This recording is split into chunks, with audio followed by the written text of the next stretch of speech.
ব্যবসায়ী অ্যাপের মাধ্যমে আপনি আপনার পণ্যের স্টক, পণ্যের লিস্ট এবং পণ্যের যে বিক্রি করছেন প্রোডাক্টগুলো, বিক্রির পরে যে বিলগুলো আপনার হবে সে বিষয় নিয়ে আজকে ভিডিওটি করব।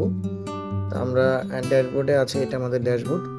আমরা একটু প্রোডাক্টে গেলে দেখতে পারবো আমার কোন কোন প্রোডাক্টগুলো এখানে লিস্টিং আছে। আপনি নতুন করে যে লিস্টগুলো করবেন, প্রোডাক্টে যাবেন, প্রোডাক্টের নাম আপনি এখানে দিয়ে দিবেন।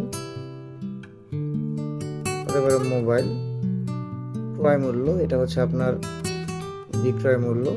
প্রোডাক্টের ইউনিট, প্রোডাক্টটি পিস বা কেজিতে আছে কিনা সেটা আপনি এখান থেকে সিলেক্ট করতে পারবেন, অথবা প্লাসে ক্লিক করে আপনি লিখে দিতে পারবেন।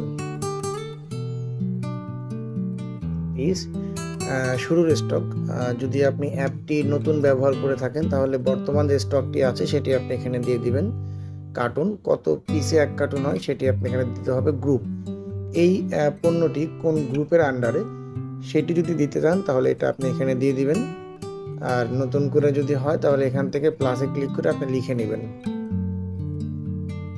আমরা প্রোডাক্টটি যুক্ত করে ফেললাম। এখন যদি চান যে প্রোডাক্টের ছবি আপনি এখানে দিবেন, তাহলে এখান থেকে আপনি চাইলে পারে কি করতে পারেন, প্রোডাক্টের ছবি আপনি এখান থেকে দিয়ে দিতে পারেন, আপনার পছন্দ মতো ছবি। আপনি যদি চান যে ছবিটা আপনার দরকার, আপনার এখানে যে ছবিগুলো আছে সেই ছবিগুলো আপনি চাইলে আপনি এখানে দিয়ে আপডেট করতে পারেন।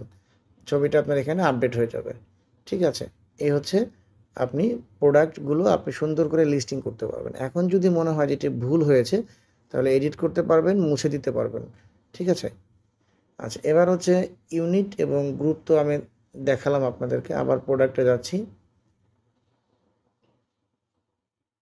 গ্রুপ এবং ইউনিট দুইটা আপনি এখান থেকে অ্যাড বা এডিট বা ডিলিট বা আপনি সব কিছুই করতে পারেন। আচ্ছা, প্রোডাক্টগুলো আমাদের হয়ে গেল। আমরা যদি এখানে স্টকে যাই, স্টক রিপোর্টে যাব। স্টক রিপোর্টে যাওয়ার পরে মোবাইল হচ্ছে আমার 10টা শুরুর স্টক আছে, সুতরাং এখানে স্টক হচ্ছে আমার 10। তাহলে আমি একটি প্রোডাক্ট এখন বিক্রি করব। বিক্রি করার পরে দেখব আমার স্টক ঠিক মতো আছে কিনা। আমরা বিক্রয়ে চলে যাই। কাস্টমারের কাছে আমরা বিক্রি করব কোন প্রোডাক্ট, মোবাইল ফোন। দিলাম এক পিসের দাম 1500 টাকা। পেমেন্ট করবে কাস্টমার 1500 টাকা। নোট চাইলে দিবেন, না চাইলে নাই। কোন অ্যাকাউন্টে টাকাটা জমা হবে সেটা আপনি এখানে দিয়ে দিবেন। SMS যদি পাঠাতে চান সেভ দিলেন। আপনার বিলটি সেভ হয়ে গেল। এটা হচ্ছে আপনার বিল, চাইলে প্রিন্ট দিবেন। এখন আমরা একটু স্টকে চলে যাব। স্টকে দেখব আমাদের এখানে কিন্তু 9 পিস প্রোডাক্ট আছে, কারণ আমার এখানে 10 পিস ছিল, আমি 1 পিস বিক্রি করলাম, 9 পিস আমার এখানে স্টকে আছে।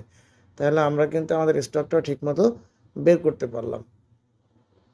এই হচ্ছে আমাদের ব্যবসায়ী অ্যাপের মাধ্যমে আপনারা আপনাদের স্টক, আপনারা প্রোডাক্টের লিস্টগুলো এখানে করা, এবং যে বিলটি আমি এখান থেকে করলাম সে বিল আমরা এখান থেকে চাইলে পরবর্তীতে এডিট, ডিলিট এবং প্রিন্ট সব কিছুই আমরা করতে পারবো। আশা করি আমাদের ব্যবসায়ী অ্যাপটি ব্যবহার করে আপনারা আপনাদের পণ্যের হিসাব এবং বিলগুলো করতে পারবেন।